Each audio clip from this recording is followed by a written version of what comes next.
ರಾಜ್ಯ ಕಾಂಗ್ರೆಸ್ಗೆ ಮೇಕೆದಾಟು ವಿಚಾರವಾಗಿ ಹಮ್ಮಿಕೊಂಡ ಪಾದಯಾತ್ರೆಗೆ ಹಿನ್ನಡೆ ಉಂಟಾಗಿದೆ. ಮೇಕೆದಾಟು ಪಾದಯಾತ್ರೆಯನ್ನ ನಿಷೇಧಿಸಿ ರಾಜ್ಯ ಸರ್ಕಾರ ಮಹತ್ವದ ಆದೇಶ ಹೊರಡಿಸಿದೆ. ಪಾದಯಾತ್ರೆಯ ವಾಹನ ಸಂಚಾರಕ್ಕೆ ಸರ್ಕಾರ ನಿಷೇಧ ಹೇರಿದ್ದು ತಕ್ಷಣದಿಂದಲೇ ಪಾದಯಾತ್ರೆ ನಿಲ್ಲಿಸುವಂತೆ ಸೂಚನೆ ನೀಡಲಾಗಿದೆ. ಪಾದಯಾತ್ರೆಯ ವಾಹನ ಸಂಚಾರಕ್ಕೂ ಕೂಡ ಸರ್ಕಾರ ನಿಷೇಧ ಹೇರಿದ್ದು ತಕ್ಷಣದಿಂದಲೇ ಪಾದಯಾತ್ರೆ ನಿಲ್ಲಿಸುವಂತೆ ಸೂಚನೆ ನೀಡಲಾಗಿದೆ. ಸರ್ಕಾರದ ಮುಖ್ಯ ಕಾರ್ಯದರ್ಶಿ ರವಿಕುಮಾರ್ ಈ ಆದೇಶ ಹೊರಡಿಸಿದ್ದಾರೆ.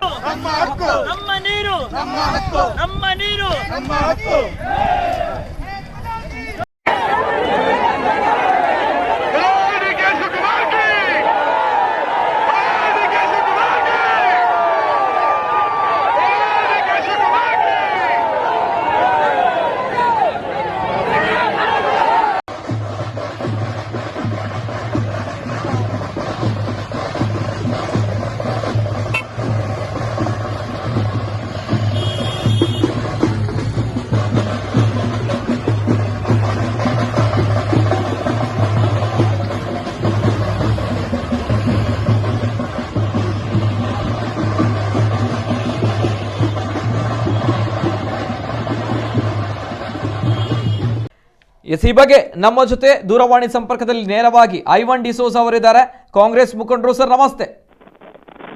ನಮಸ್ತೆ. ಸದ್ಯ ಮೇಕೆದಾಟು ಪಾದಯಾತ್ರೆ ನಿಷೇಧ ಆಗಿದೆ, ತಕ್ಷಣದಿಂದಲೇ ಪಾದಯಾತ್ರೆ ನಿಲ್ಲಿಸಬೇಕು ಅನ್ನುವಂತ ನಿಟ್ಟಿನಲ್ಲಿ ಸರ್ಕಾರದ ಮುಖ್ಯ ಕಾರ್ಯದರ್ಶಿ ರವಿಕುಮಾರ್ ಆದೇಶವನ್ನ ಹೊರಡಿಸಿದ್ದಾರೆ. ಎಸ್ ಸರ್, ಫಸ್ಟ್ ರಿಯಾಕ್ಷನ್ ಏನ್ ಹೇಳಲಿಕ್ಕೆ ಇಷ್ಟಪಡ್ತೀರಾ?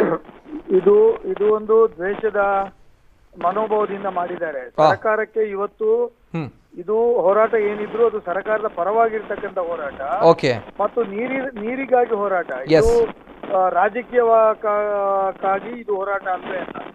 ಹಾಗಾಗಿ ಸರ್ಕಾರನೇ ಇದು ಮಾಡಬೇಕಾಗಿತ್ತು.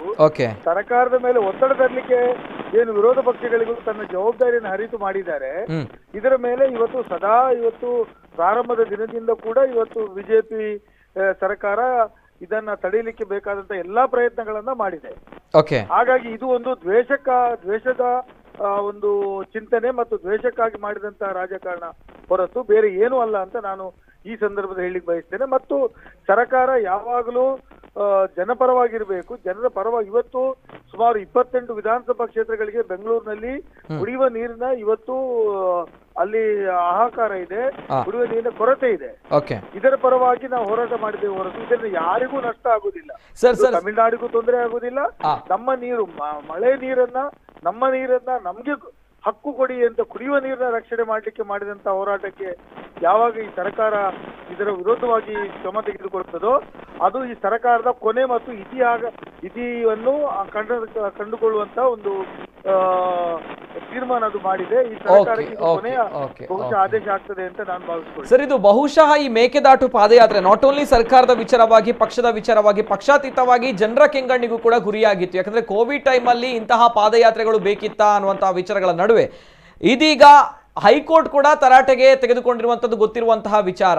ಸೊ ಇದೆಲ್ಲವೂ ಕೂಡ ನೋಡಿದಾಗ ಇದೀಗ ಸರ್ಕಾರ ಆದೇಶವನ್ನು ಹೊರಡಿಸಿದೆ, ಈಗಲೇ ಮೇಕೆದಾಟು ಪಾದಯಾತ್ರೆನ ನಿಲ್ಲಿಸಬೇಕು ಅನ್ನುವಂಥದ್ದು.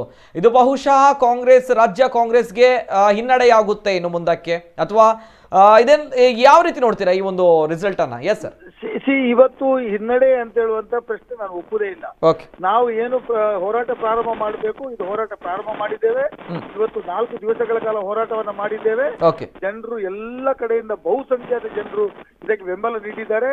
ಇಡೀ ರಾಜ್ಯದ 6.5 ಕೋಟಿ ಜನ ಕೂಡ ಇಂಥ ಒಂದು ಹೋರಾಟ ಬೇಕಾಗಿತ್ತು. ಇಂಥ ಒಂದು ವಿಳಂಬ ನೀತಿ ಯಾವಾಗ ಕೇಂದ್ರ ಮತ್ತು ರಾಜ್ಯ ಸರ್ಕಾರ ನೀರಿಗಾಗಿ, ನಮ್ಮ ಹಕ್ಕಿಗಾಗಿ ಯಾವಾಗ ಅಡ್ಡ ಬರ್ತಾ ಇತ್ತು, ಇದರ ವಿರುದ್ಧವಾದಂತ ಒಂದು ಹೋರಾಟ ಬೇಕು ಅಂತ ಹೇಳುವಂತ ತೀರ್ಮಾನ ಇತ್ತು.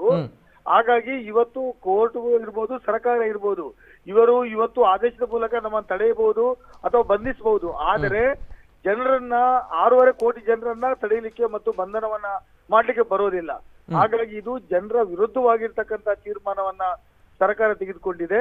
ಸರ್ಕಾರದ ಈ ತೀರ್ಮಾನವನ್ನ ನಾವು ಖಂಡಿತವಾಗಿ ಧಿಕ್ಕರಿಸ್ತೇವೆ. ಮತ್ತು ಈ ತೀರ್ಮಾನ ಏನೇ ಇದ್ರೂ ಕೂಡ ರಾಜ್ಯ ಸರ್ಕಾರದ ಪರವಾಗಿರ್ತಕ್ಕಂಥ ಕುಡಿಯುವ ನೀರಿಗೋಸ್ಕರ ನಮ್ಮ ಹೋರಾಟವೇ ಹೊರತು ರಾಜಕೀಯವಾಗಿ ಹೋರಾಟ ಅಲ್ಲ, ಅಥವಾ ಯಾವುದೇ ಸರ್ಕಾರದ ವಿರೋಧವಾದಂತಹ ಹೋರಾಟವಲ್ಲ, ಅಥವಾ ಯಾವುದೇ ಪಕ್ಷದ ವಿರೋಧವಾದಂತಹ ಹೋರಾಟ ಕೂಡ ಅಲ್ಲ ಅಂತ ಹೇಳುವುದನ್ನು ಸ್ಪಷ್ಟಪಡಿಸಲಿಕ್ಕೆ ಬಯಸ್ತೇನೆ. Yes sir, thank you sir. ಇದು ಐವನ್ ಡಿಸೋಜ್ ಅವರು, ಕಾಂಗ್ರೆಸ್ ಮುಖಂಡರ ಮಾತುಗಳು. ಎಸ್, ಇದು ಮೇಕೆದಾಟು ಪಾದಯಾತ್ರೆಗೆ ನಿಷೇಧವನ್ನು ಹೇರಲಾಗಿರುವಂಥದ್ದು ವಿಪತ್ತು ನಿರ್ವಹಣೆ ಕಾಯ್ದೆ ಅಡಿಯಲ್ಲಿ ಈ ನಿಷೇಧವನ್ನ ಹೇರಲಾಗಿದೆ. ಈಗಾಗಲೇ ಹೈಕೋರ್ಟ್ ಕೂಡ ತರಾಟೆಗೆ ತೆಗೆದುಕೊಂಡಿತ್ತು ರಾಜ್ಯ ಸರ್ಕಾರವನ್ನ.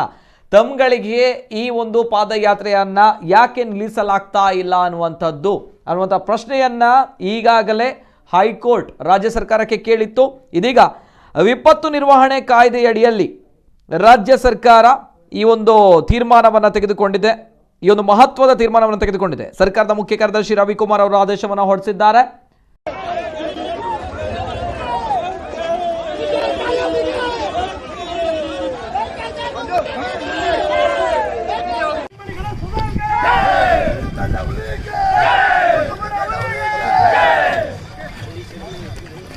ನಮ್ಮ ನೀರು ನಮ್ಮ ಹಕ್ಕು, ನಮ್ಮ ನೀರು ನಮ್ಮ ಹಕ್ಕು, ನಮ್ಮ ನೀರು ನಮ್ಮ ಹಕ್ಕು, ನಮ್ಮ ನೀರು ನಮ್ಮ ಹಕ್ಕು, ನಮ್ಮ ನೀರು ನಮ್ಮ ಹಕ್ಕು, ನಮ್ಮ ನೀರು ನಮ್ಮ ಹಕ್ಕು.